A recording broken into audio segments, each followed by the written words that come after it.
This is the Outdoor Emergency Care Skill Guide for assessing respiration rate. Ensure scene safety. Take standard precautions.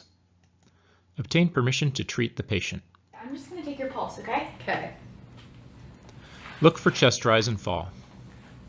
Determine if the patient has breathing problems. Assess for rhythm, depth, effort, and noise. Count for 30 seconds and multiply by 2. Determine whether the respiratory rate is in the normal range, 12 to 20 for an adult, faster for children. Some pro tips for assessing respiratory rate. Avoid letting the patient know you are assessing their breathing. Count the respirations immediately after assessing the radial pulse, but shift your attention to the breathing so the patient will think you're still taking their pulse and will not deliberately change their breathing. If chest rise is hard to see visually, you may place the patient's arm across their chest as shown in the video. Make sure there are no injuries to the arm before you move it.